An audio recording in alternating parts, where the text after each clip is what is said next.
Buenos días a todos. Muchísimas gracias por acompañarnos en este webinar sobre por qué adoptar IFRS 1. Mi nombre es Melina Reyes, soy coordinadora de marketing y comunicación de Mazars en México y me da muchísimo gusto estar con todos ustedes el día de hoy. También con nuestro equipo de asesoría financiera que nos van a explicar este importante tema. Y pues bueno, solamente recordarles que si tienen alguna duda o inquietud durante la transmisión de este webinar, por favor escríbanla en el chat de preguntas y respuestas y al final de la sesión tendremos un espacio para responder a todas sus inquietudes. De nuevo, muchísimas gracias y bienvenidos y le dejo la palabra a Humberto. Muchas gracias, Meli. El tema de hoy, que ves adopción por primera vez de IFRS, de normas internacionales, es un tema que poco a poco viene estando más de moda en nuestro país, principalmente aquí en México. O sea, obviamente esto es una norma que lo puedes adoptar en cualquier país, con cualquier norma, pero en México cada día es más famoso con los clientes que no cotizan en bolsa. Recordemos que las IFRS desde el 2012 son obligatorias en todas las compañías que cotizan en bolsa o que quieren emitir un bono de deuda o que quieren emitir capital. Todo lo que tenga que relacionado con el mercado de capitales, pues una de las obligaciones es tener IFRS. Pero hoy en día nos estamos enfrentando a unos cambios globales importantes. ¿En qué aspecto? Muchas veces, y en la mayoría de ellas, tenemos dos contabilidades y nuestros clientes, nuestros targets, están invirtiendo dinero y tiempo en llevar dos contabilidades, una norma mexicana y una norma internacional para reportar a sus casas matrices. Entonces, hoy en día, la mayoría de los grandes corporativos que no cotizan en bolsa o que no son subsidiarias significativas están adoptando las IFRS para no tener dos contabilidades, lo cual se me hace muy acertado porque a largo plazo ahorras muchísimo tiempo. Uno de los puntos más importantes de este tema es que en México tú puedes tener IFRS, tú puedes tener US GAAP o tú puedes tener normas mexicanas y te sirven las tres normas para efectos fiscales. Esa es una de las preguntas que muchos contadores tienen. Oye, pero si yo me paso a normas internacionales, ¿cómo calculo los impuestos? Los calculas igual y está permitido. Entonces, si fiscalmente puedes tener los mismos beneficios con normas internacionales que con normas locales, definitivamente el llevar dos contabilidades suele ser muy pesado y esa es una de las razones por la cual muchos están queriendo adoptar. También el tema de obtener dinero. Muchas veces el tener normas internacionales, los bancos, es más fácil que pueden obtener inversionistas que te puedan prestar más dinero o que te puedan dar mejores tasas. Entonces, invariablemente hay más beneficios o son muchísimos los beneficios en el tema de adopción de IFRS. El día de hoy, parte de mi equipo Capital Markets nos va a estar acompañando, ¿no? Una de nuestras gerentes líderes del área, que es Adriana Maya, va a ser una de ellas, y también nuestra consultora Irán Mejía, que nos va a estar apoyando también muchísimo con el tema el día de hoy. Entonces, pues sin más preámbulo, Adriana, vamos a comenzar a platicar cómo es, cómo se come, para qué sirve, y sin duda alguna tenemos muchos ejemplos de los beneficios que es tener la adopción de IFRS. Y cuando es por primera vez, es la regla, la IFRS 1, la que nos dicta las normas, ¿no? Claro que sí, Humberto. Pues empezamos con esta presentación. Irán, nos puedes empezar a ayudar a presentar y vamos a ir tocando estos temas que comenta Humberto, que son importantes para la primera adopción de las IFRS. Gracias, Adriana. Muy buenos días a todos. Como pueden observar, esta es la agenda que nosotros vamos a utilizar durante nuestra sesión. Son los puntos que vamos a abordar más claramente, pero si me apoyan con la siguiente diapositiva, por favor.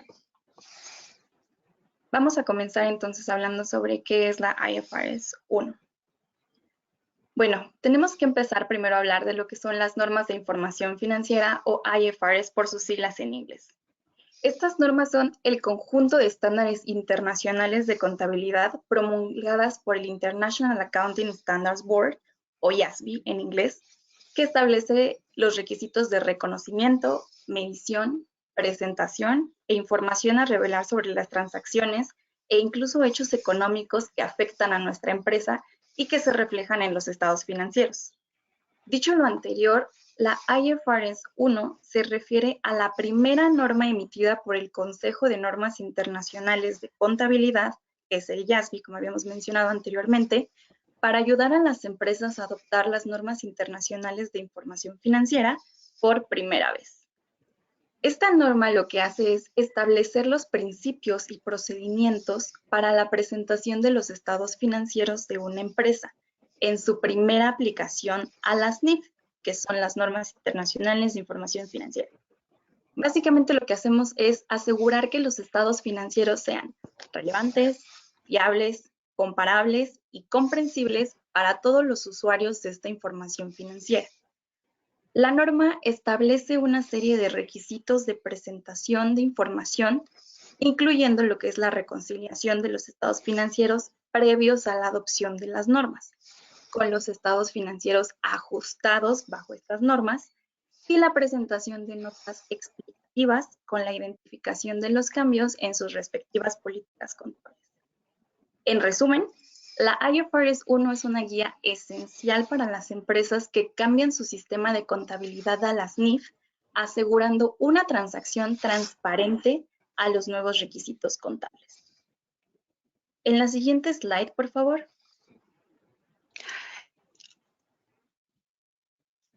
Hablaremos un poco sobre lo que es el objetivo y el alcance de esta norma.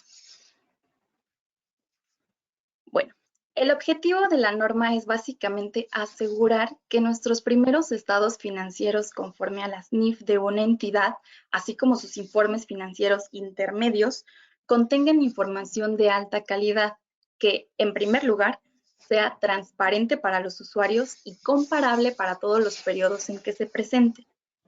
En segundo, que sirva como un punto de partida o punto de referencia adecuado para la contabilización según las NIF. Y en tercer lugar, que pueda ser obtenida a un costo que no exceda sus beneficios. Si me permites, Irán, también, como bien lo comenta Irán y Humberto, pues como parte de este objetivo de esta primera norma, de esta primera adopción, es evidentemente que estos estados financieros por primera vez sean transparentes, sean que todos los ajustes y toda la metodología y todos los estándares que se vayan a medir o a remedir se puedan identificar dentro de los estados financieros. Van a haber notas explicatorias a estos estados financieros, donde evidentemente indiquen cuáles son estos cambios que se hicieron.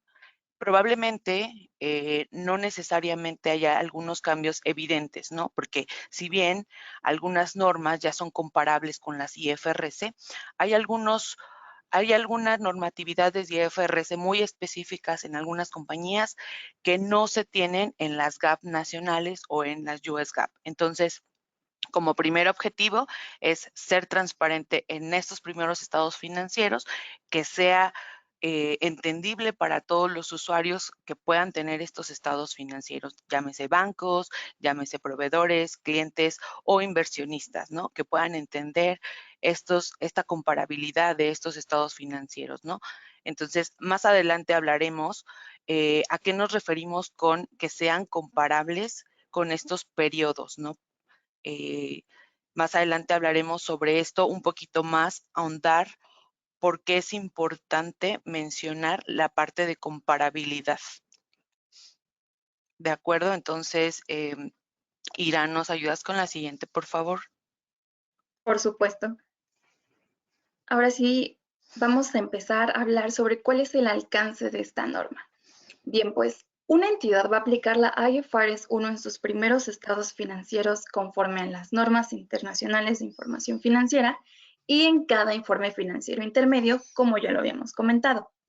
Ahora bien, existe un principio fundamental de la IFRS 1 en donde se establece que la adopción de las NIF debe de ser realizada de forma integral y aplicada de manera retroactiva en su totalidad, considerando los hechos económicos relevantes de la entidad, a los primeros estados financieros que nuestra empresa va a presentar conforme a estos nuevos estándares.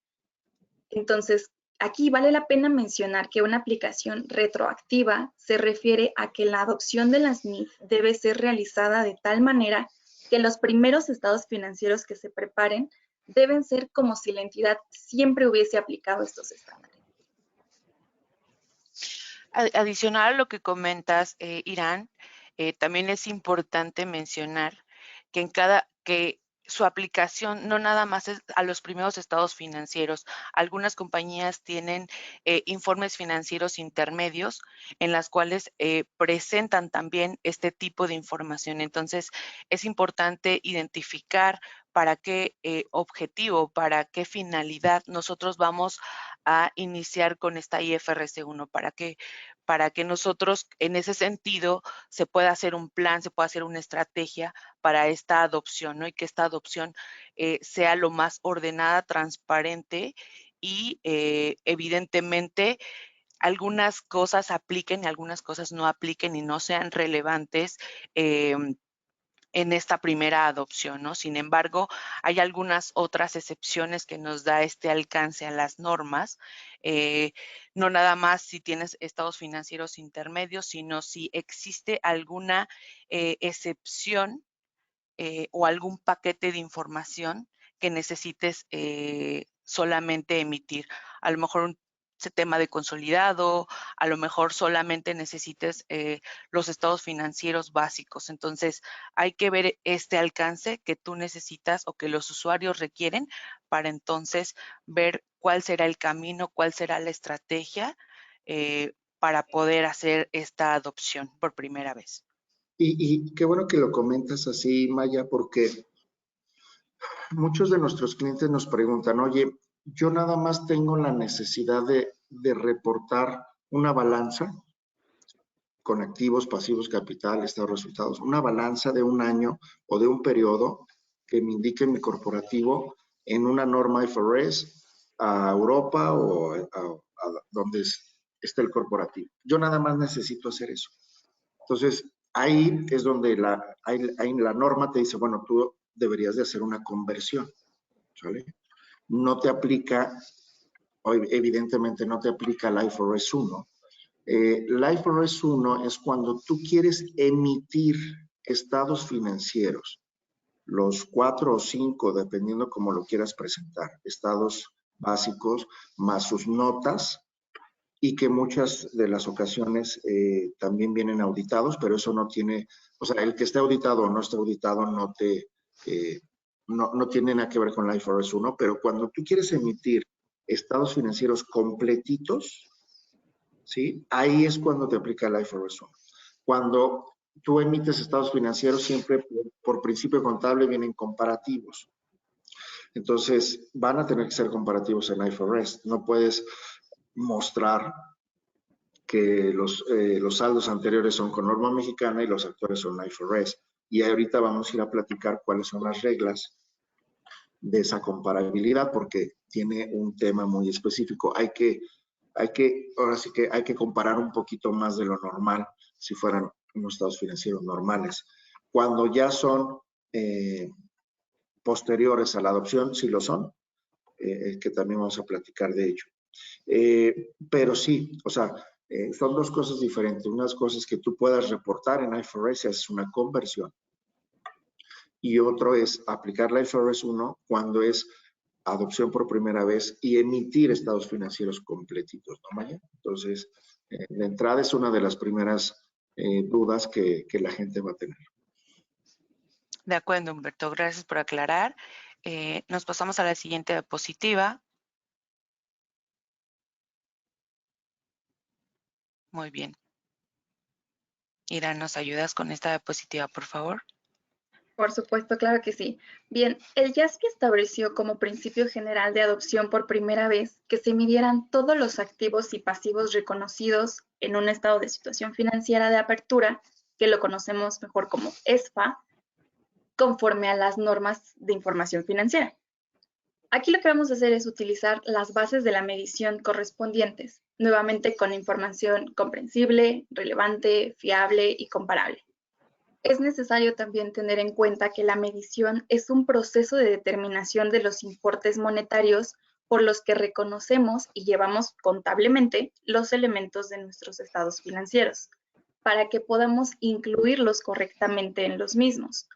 Por consiguiente, el punto de partida para la contabilización, según las IFRS, lo constituye la elaboración y la presentación de este estado de situación financiera de apertura a la fecha de transición de la norma.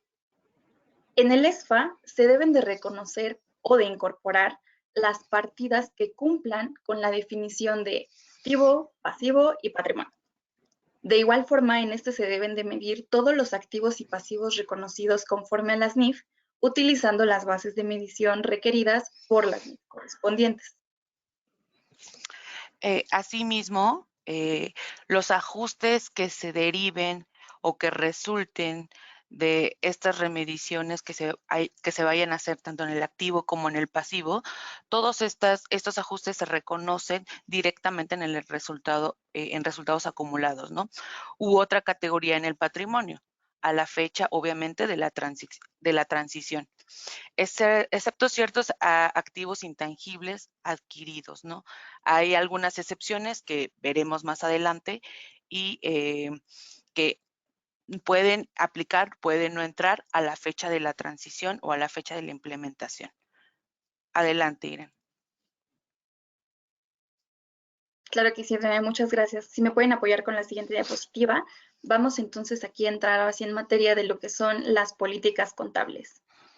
Estas políticas son directrices definidas de acuerdo con los principios, métodos y procedimientos de una entidad para la preparación, aplicación y posterior presentación de sus reportes de estados financieros. Siempre hay que tener muy en cuenta que la información financiera va con destino a terceras personas. Entonces podemos llamar terceras personas a otra empresa, e incluso a autoridades de gobierno o a cualquier otro tipo de entidad que requiera de este tipo de información. Entonces, lo que hacen estas políticas contables es que permiten orientar tanto a las empresas como a los usuarios de esta información sobre la manera en cómo ha sido preparada.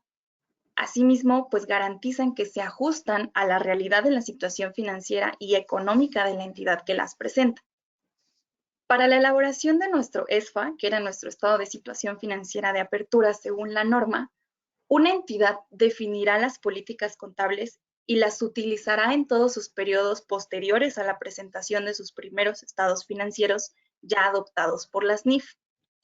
Tales políticas lo que deben de hacer es cumplir con cada NIF que tenga vigencia a la fecha de presentación de sus estados financieros, salvo lo que se llegara a especificar en algunas excepciones y exenciones voluntarias.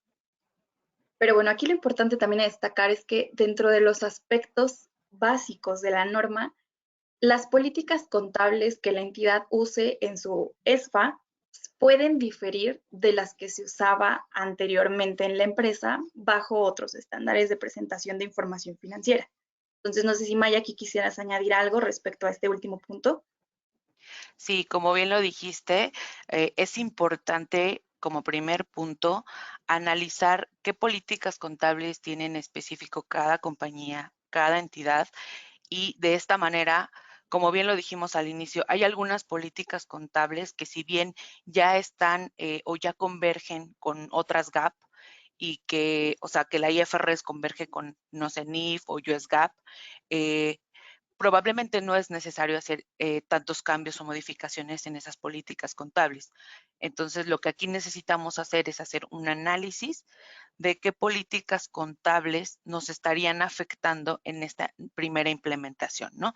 Tendríamos que estar homologando todas estas políticas contables en esta primera adopción Si bien por temas de tiempo, de recursos, nosotros entendemos en la práctica que normalmente cuando hacemos este tipo de trabajos, el tiempo es prioridad, ¿no? Porque si bien la adopción viene cuando hay un requerimiento, ¿no? No lo hacemos como prevención, sino lo hacemos cuando ya tenemos algún requerimiento. Entonces, probablemente hay algunas normas que podemos dejarlas o continuar con lo mismo, pero hay algunas otras normas que sí o sí debemos homologar con las IFRS, ¿no? Como bien lo dijo Irán, una entidad aplicará las NIF que estén vigentes a la fecha de la transición, ¿no? Si a la fecha de transición dejan de estar vigentes, no tiene caso, no tiene sentido regresarnos y hacer un cálculo retrospectivo, ¿no? Para efectos comparativos. O bien, si una entidad puede aplicar nuevas normas, si hay una nueva norma que probablemente no sea obligatorio a adoptar este año o el año que vas a presentar el corriente, a veces sí te permite hacer adopciones anticipadas. Entonces, hay que analizar si cuando entra alguna norma que sea obligatoria, se puede hacer una adopción anticipada. Claro que sí, se puede hacer en el año corriente esa adopción anticipada, ¿no? No es necesario irte a los años anteriores para efectos comparativos. ¿Por qué? Porque finalmente es a partir de la fecha en que se promulga esa nueva NIF, un cambio, una modificación o alguna mejora a la norma, ¿no? Entonces es a partir en que sale publicada esa nueva norma, es obligatoria, hay que hacerla obligatoria si es necesario en ese año, y si no, la podemos hacer anticipadamente si nos los permite, ¿no? O dejarlo pasar hasta el siguiente año. Evaluar ese tipo de cosas para no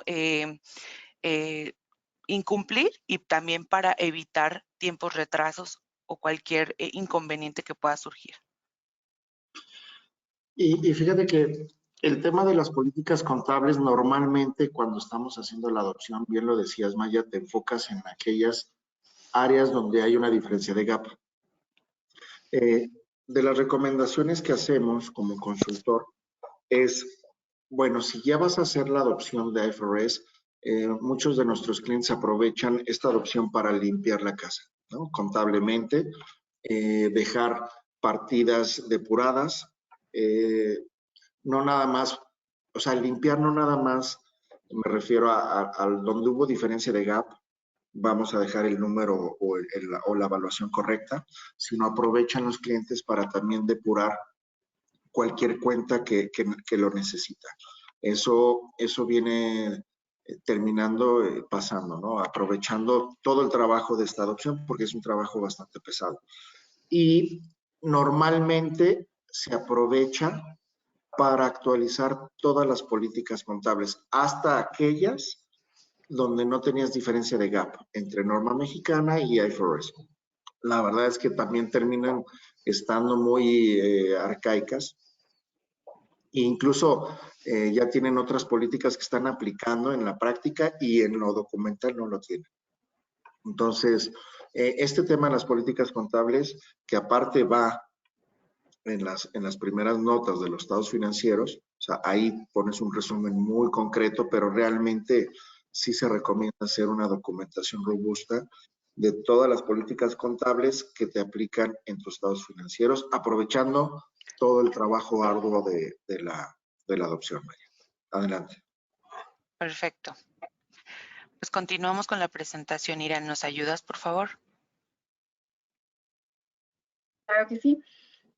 Ahora vamos a tocar precisamente este tema que estaban ustedes comentando sobre las excepciones obligatorias a lo que es la aplicación retroactiva de nuestras normas. Aquí vale la pena comenzar diciendo que, aunque el principio fundamental de la IFRS 1 señala que la adopción de las NIF debe ser realizada de forma integral y aplicada de manera retroactiva en su totalidad, se determinaron unas excepciones y exenciones con el fin de facilitar la transición de la aplicación plena de la norma. Teniendo en cuenta que la aplicación retroactiva para el reconocimiento y la medición puede tener algunas implicaciones negativas sobre los costos o a veces lo impráctico de la aplicación, quizá muchas veces que resulte inadecuado el cambiar este tipo de cosas, el estándar es muy flexible en ese sentido y establece dos formas en las que se podría apartar la entidad de este principio. Estas son excepciones obligatorias, es decir, las que prohíben la aplicación del principio respecto de otras NIF.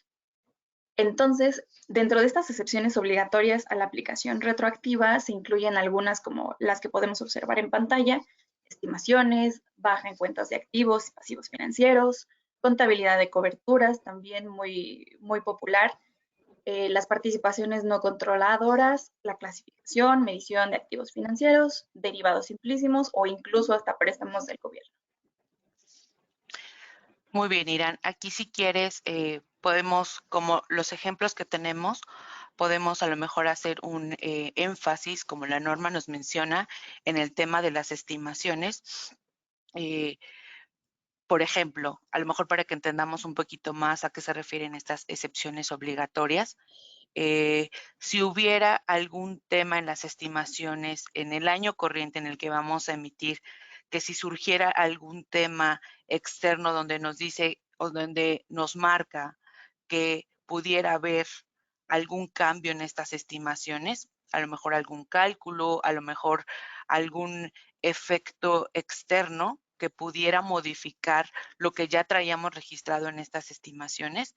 Entonces, lo que nos dicen estas excepciones o lo que nos dice la norma es que si bien podríamos hacer este cambio retrospectivo, si es necesario, o sea, tendríamos que hacer una evaluación de qué tanto impacto podrían llegar a tener, obviamente, estos datos para poder hacer esta modificación de las estimaciones.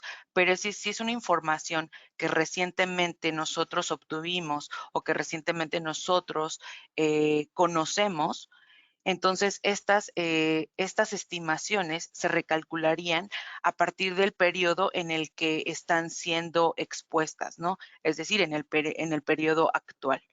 Entonces, ahorita veremos algunas diferencias entre excepciones obligatorias y las que no son obligatorias, ¿no? Entonces, esto sería como un ejemplo de cómo estas estimaciones podrían afectar retrospectivamente o podrían decir probablemente no es necesario y a partir de este año que conocemos nosotros que hubo este cambio o que podría llegar a ser un cambio importante hacia adelante, ¿no? Hacia el futuro. Perfecto, pues continuando justamente con esta parte, si me ayudan con la siguiente diapositiva, vamos a hablar ahora de lo que son las exenciones opcionales a la aplicación retroactiva de la norma. Entonces, estas son aquellas que establecen alguna concesión para determinados requerimientos de otras normas internacionales de información financiera. Aquí, básicamente, es que los preparadores de esta información financiera deben de analizar, justo como mencionaba Maya hace un momento, cada una de las exenciones, en este caso voluntarias, contenidas en el marco normativo y decidir cuáles van a aplicar. Algunas de ellas, las más importantes, serían como combinaciones de negocios, inversiones en subsidiarias, negocios conjuntos, instrumentos financieros compuestos, medición del valor razonable de nuestros activos o pasivos financieros, y también tenemos por acá los pasivos de retiro de servicio. Entonces, de igual manera, Maya, si gustas profundizar en este tema respecto a las exenciones opcionales. Claro que sí, muchas gracias, Irán. En este tema, lo que nos dicen estas exenciones opcionales de aplicación retrospectiva es que evidentemente va a haber recálculos o remediciones que debamos hacer. Ejemplo, el tema de los arrendamientos, ¿no?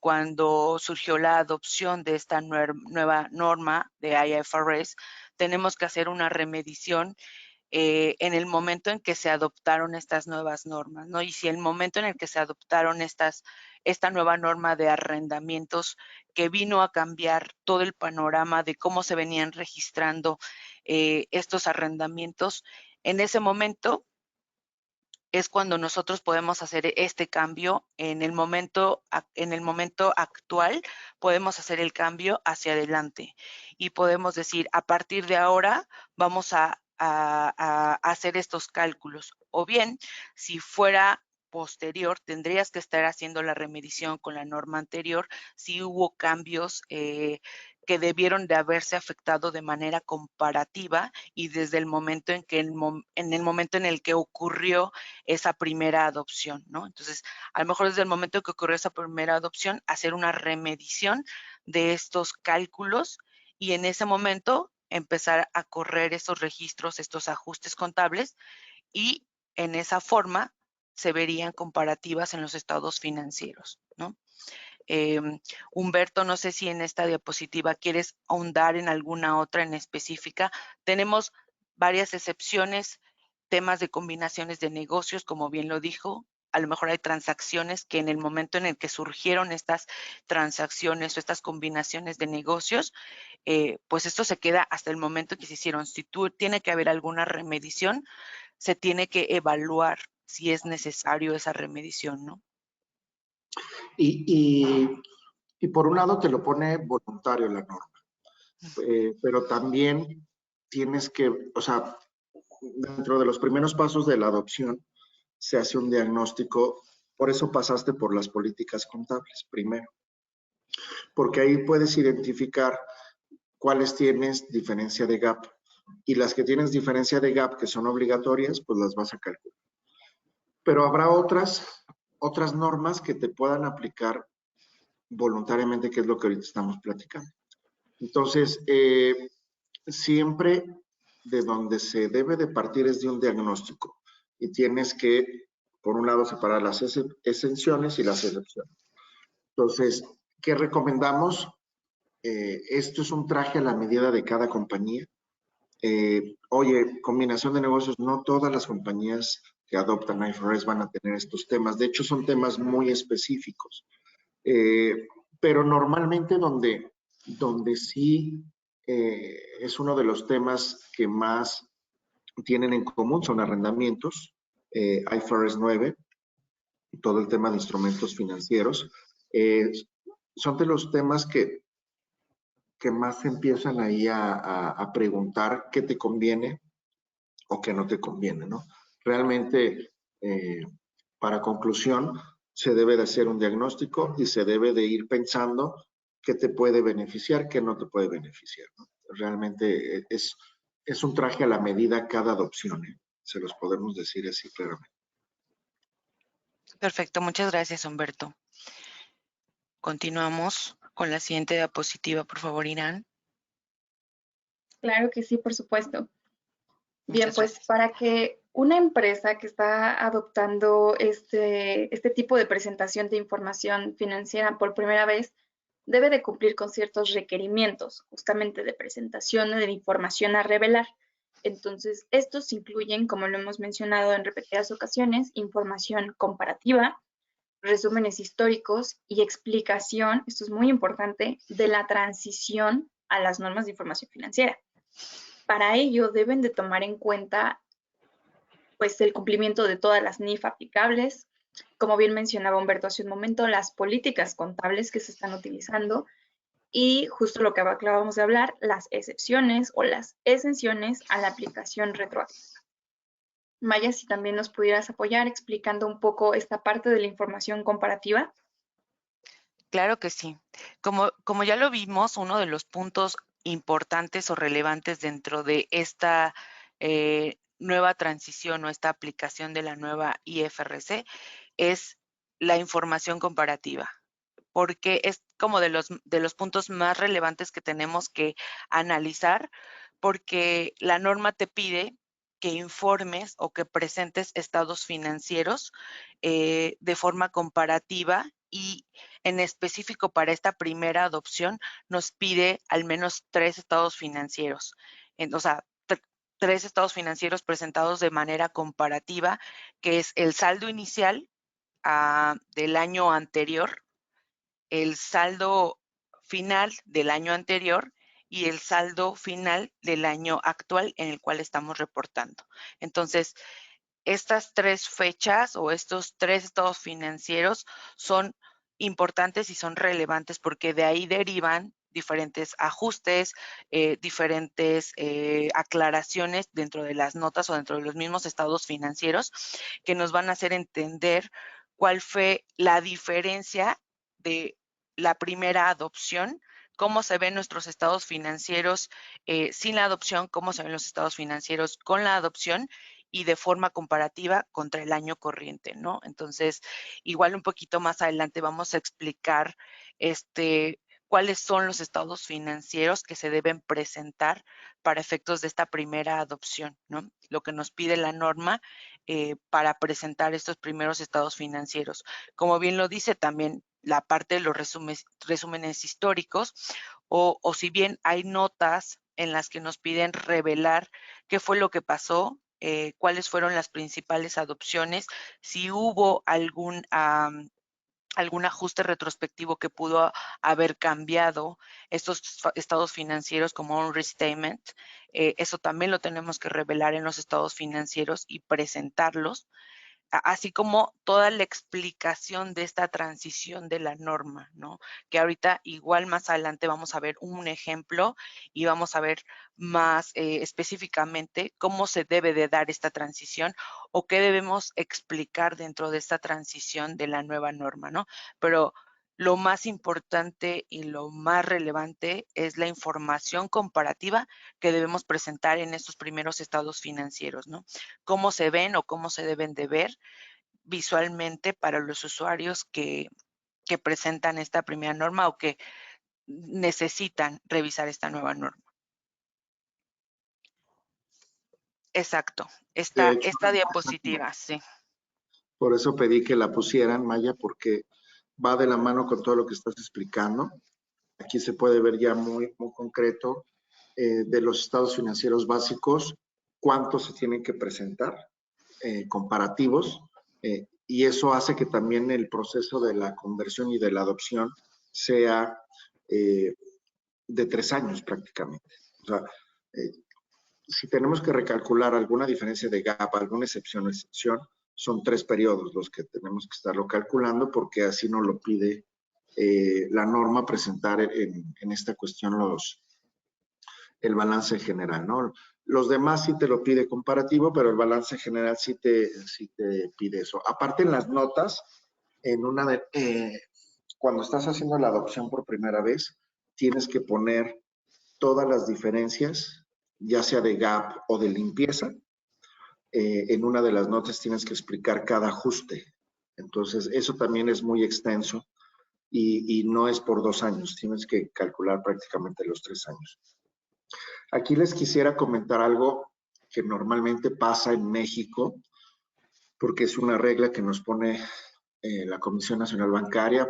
Cuando tú quieres subir a bolsa, imagínense que ustedes quieren adoptar las IFRS para subir a bolsa. Ahí una de las reglas de la comisión es que tienes que presentar 3 estados financieros. Y tú dirías, ok, la IFRS 1, de todos modos, tengo que presentar 3 balances generales. Pero el problema es que el IFRS 1 te pide que presentes 2 estados de resultados, 2 de flujo y 2 de cambios en el patrimonio. Y la comisión sí es muy clara que te pide 3 estados completos para presentarlos dentro del paquete de la información financiera que haces para subir a bolsa, ya sea por deuda o sea por capital. Entonces, ¿qué es lo que haces? Realmente sí estaría permitido presentar, o lo que hacen las compañías en México es presentar un estado financiero de adopción de IFRS 1, pero le agregan un año más.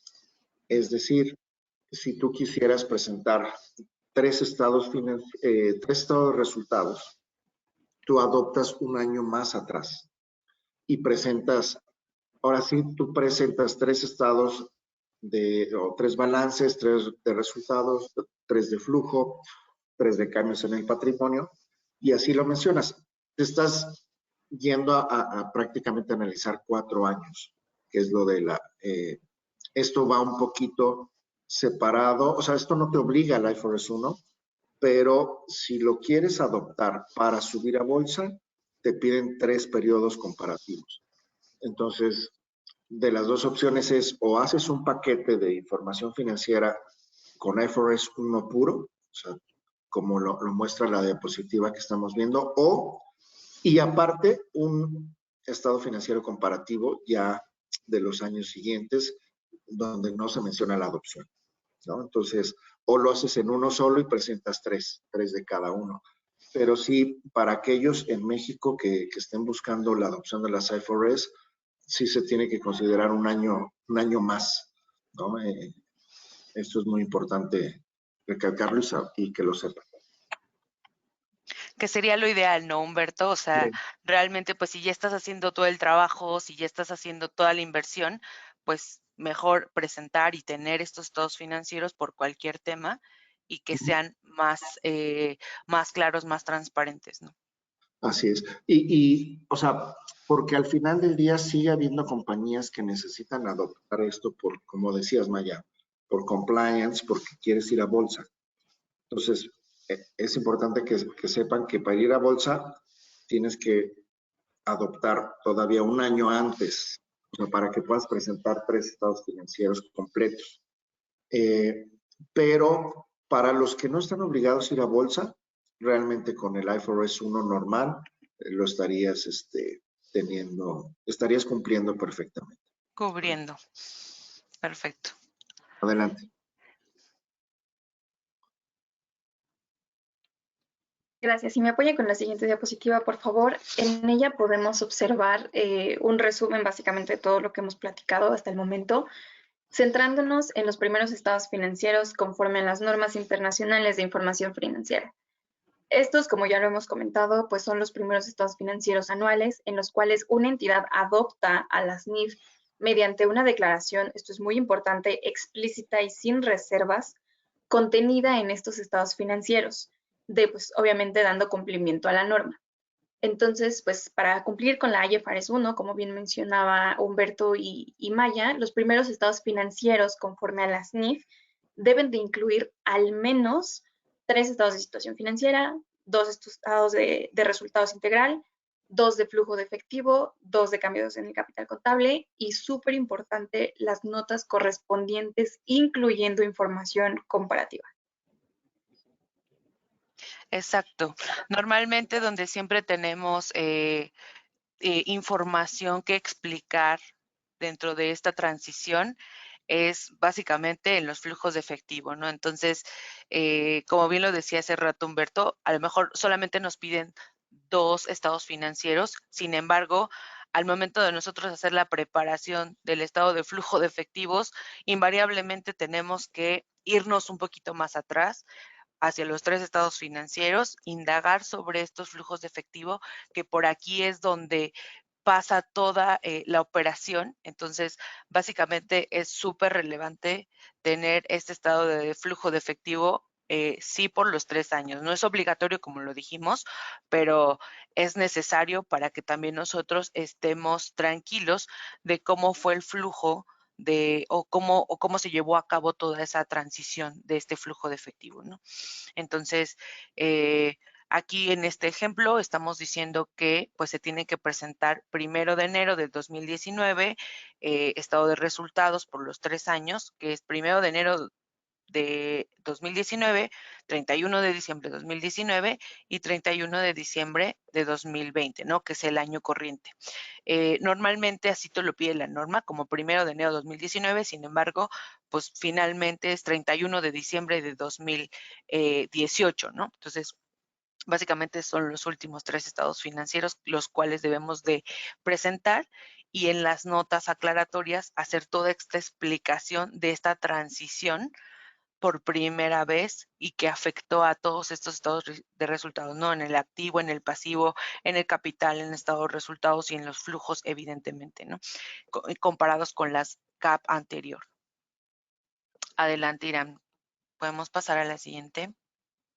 Claro que sí. Bueno, a manera explicativa, para poder tener un poquito más en contexto qué es lo que Mayak nos acaba de decir, tenemos un pequeño ejemplo bastante simplificado para efectos de este webinar, en el que podemos observar cómo una empresa está llevando la presentación de su información financiera bajo las NIF mexicanas del lado izquierdo. Posteriormente existen unos ajustes de esta conversión dada la nueva adopción de norma y pues terminamos con nuestro estado de situación financiera de apertura. Entonces, aquí básicamente lo que podemos observar en amarillo es que estas han sido las cuentas que tuvieron alguna clase de afectación dada la adaptación del cambio de la norma. Entonces, por ejemplo, propiedad, planta y equipo, resulta que con la nueva adopción del estándar de presentación de la información, tenemos un aumento en su saldo. Entonces, estos aumentos o estos cambios en nuestros saldos finales los podemos observar aquí en amarillo. Y al final lo que vamos a hacer es mandarlos a una cuenta que sería como efecto por la aplicación de primera vez del IFRS. Entonces, básicamente con esto vamos a tener información diferente, resultado pues de las políticas contables y de lo que nos exige la norma, pero al final tenemos esta información comparativa, que es lo más importante y es en lo que hemos estado haciendo énfasis a lo largo de todo este webinar. Entonces, Maya, no sé si quisieras hacer algún comentario adicional, si no, pues con esto estaríamos por concluir. Claro, digo, solamente por concluir, sé que también tenemos el tiempo súper limitado. Este ejemplo es muy sencillo, es muy fácil y aquí podemos ver cómo ocurren estos o cómo de manera transparente se realizan esos ajustes y deben de presentarse. Si no bien estos no se deben de presentar, obviamente en los estados financieros, debemos de tenerlos como un soporte para ver de dónde provino y cómo surgió estos ajustes y todo lo que cae en este efecto por adopción por primera vez, ¿no? Bien, también existen errores que vienen de fechas de transición que a lo mejor no necesariamente son por la nueva adopción, sino como dijo Humberto, tenemos que limpiar la casa y probablemente también estos ajustes son estos efectos que se van a reconciliar entre estos ajustes de un año con otro, ¿no? Y es importante identificarlos como un efecto o un error en estos ajustes y no como efectos de adopción, ¿no? Así es. Que sería un ejemplo, así es como se viene revelando en la nota, ¿no? O sea, realmente así de transparente se tiene que ir explicando cada uno de esos ajustes que están marcados en amarillo. Y se pone una breve explicación de por qué se dio ese ajuste, ¿no? Yo creo que pasamos a la siguiente diapositiva, que son preguntas y respuestas, Melina, si tenemos algunas del foro para contestar. Claro que sí, muchísimas gracias por esta valiosa información. Tenemos algunas preguntas, entonces vamos rápidamente a ellas. La primera dice, ¿qué otros beneficios puede tener la adopción de la IFRS a mi empresa si mi intención no es hacerme pública en los siguientes años? Mira, yo te diría dos muy importantes. Una ya la comentamos, evitar doble contabilidad si es que tú tienes que reportar a tu casa matriz en IFRS y estás calculando los impuestos con normas mexicanas, estás teniendo doble contabilidad y muchas de las empresas tienen doble personal, o sea, haciendo lo mismo, cuando pudieras aprovechar a tu personal para hacer más análisis, más efectiva tu operación, la tienes haciendo dos contabilidades. Se puede tener una sola contabilidad y fiscalmente puedes tener las normas internacionales. Otro punto es, al tener un lenguaje de IFRS, tienes mejores oportunidades para obtener dinero más barato.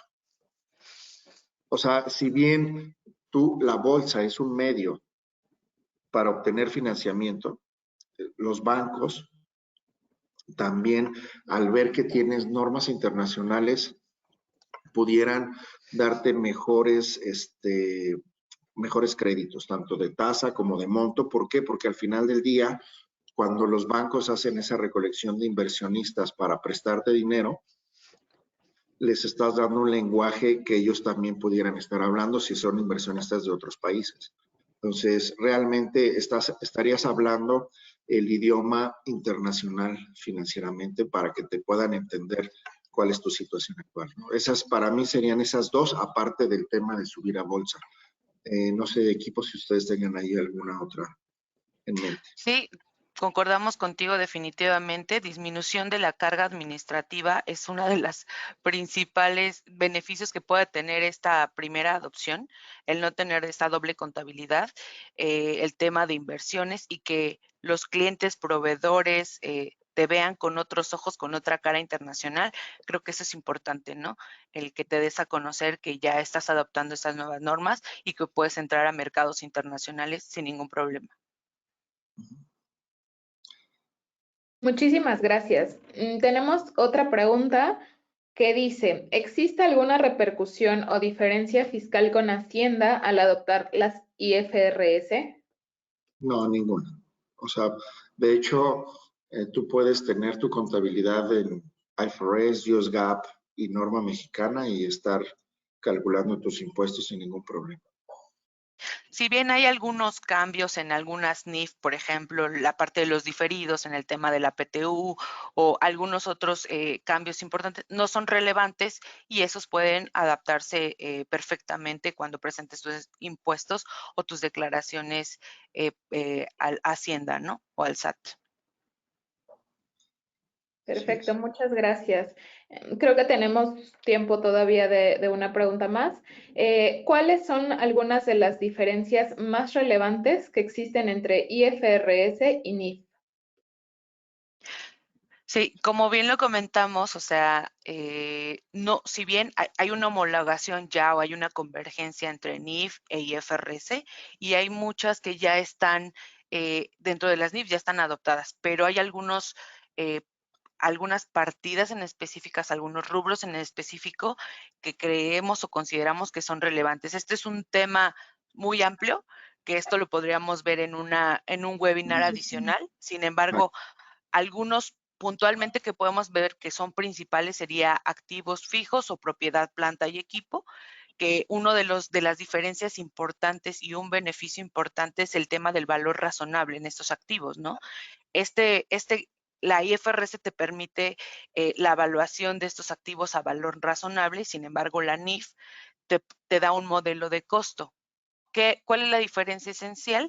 Que el valor de tus activos incrementa si tú lo calculas a valor razonable, como lo dice la IFRS, ¿no?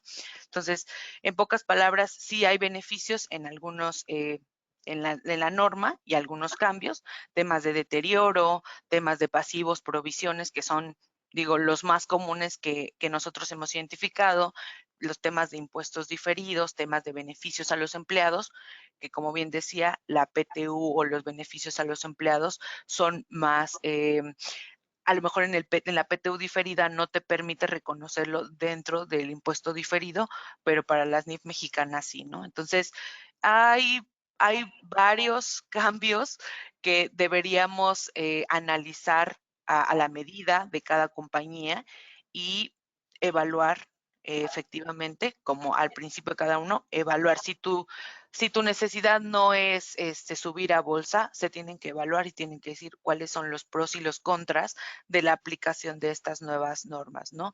Pero te digo, es un tema muy extenso que esto lo podríamos ver en algún otro webinar y preparar esta presentación con estas diferencias entre, no sé, NIF, US GAAP contra IFRS. Perfecto, creo que sí, es un tema muy interesante para todos los que nos están escuchando el día de hoy. Y bueno, una última pregunta. Al realizar la adopción, ¿debo mantener dos contabilidades y por cuánto tiempo? No, al momento que tú realizas la adopción, realmente, o sea, si lo vemos así, ya operativamente tú vienes con tus balanzas de NIF, ¿no? ¿Qué es lo que nos ha pasado ahí con los clientes que hemos ayudado a adoptar? O sea, tú vienes con tus balanzas y en la balanza donde vas a hacer la adopción, metes todos los ajustes y entonces ya tienes una balanza IFRS y vas continuando ya con la nueva contabilidad, pero es una sola. O sea, de hecho, al momento que adoptas la IFRS, ya no, o sea, te estarías olvidando de tu anterior norma y lo ideal es estar haciéndolo así. La idea es no tener dos contabilidades, o sea, disminuir esa carga. Entonces, tú puedes llevar dos contabilidades si quisieras seguir teniendo los números de NIF y aparte IFRS, pero vamos, no es lo recomendable, más sin embargo, si por alguna razón tú necesitas dos contabilidades, porque el banco te lo pide, porque un accionista te lo está pidiendo, etcétera, o sea, se tiene que analizar el porqué, pero en estricta manera, si tú adoptas, te quedas con una contabilidad nada más. Perfecto, pues muchísimas gracias. Esas son las preguntas que tenemos. Sin duda ha sido una plática muy rica de contenido y de información que esperamos les sea útil a todos los asistentes. Y doy la palabra nuevamente al equipo de asesoría financiera para concluir el webinar. Pues agradecemos a los que asistieron y también vamos a agradecer a los que nos estén escuchando próximamente en nuestras redes sociales. Estamos en Mazars, tenemos un equipo de Capital Markets especializado en estos temas de adopción de IFRS. Ya hemos apoyado a varios clientes en esta adopción, pues la experiencia la tenemos y cualquier duda que llegaran a tener, estamos a sus órdenes. Adriana, pues ayúdame ahí a concluir junto con Irán el cierre de esta presentación. Pues sí, Humberto, antes que nada, muchas gracias a todos por acompañarnos hoy, por escucharnos, por darnos este espacio y sobre todo para que se tomaran también el tiempo de ver cuál es la importancia realmente de adoptar estas IFRS, ¿no? Que si bien lo dijeron, es cómo nos ven nuestros clientes, cómo nos ven nuestros proveedores y que esto está en auge, ¿no? Entonces tenemos que ir nosotros adaptándonos y adoptando estas nuevas normatividades. Agradecerles como siempre su apoyo, su interés, que estamos atentos y pendientes a cualquier servicio y como bien lo dijo Humberto, tenemos experiencia, tenemos el equipo para poderos ayudar con esta transición que si bien no es fácil, nosotros hacemos todo este proceso desde el inicio, los ayudamos, vamos mano con mano, brazo con brazo, hasta obtener este estado financiero final que sirva para la revisión de sus auditores, ¿no? Incluso con sus auditores nosotros podemos apoyarlos para explicar, analizar cualquier ajuste que se haya determinado, cualquier cálculo, ¿no? Entonces, estamos a la orden y muchas gracias por escucharnos.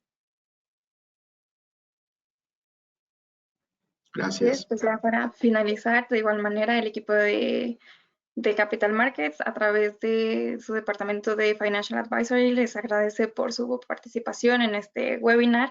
Una vez más, nos ponemos a sus órdenes para cualquier situación futura que lleguen a necesitar y que consideren que Mazars los puede ayudar, a la orden. Y pues le paso la palabra a Melina para concluir con nuestra presentación.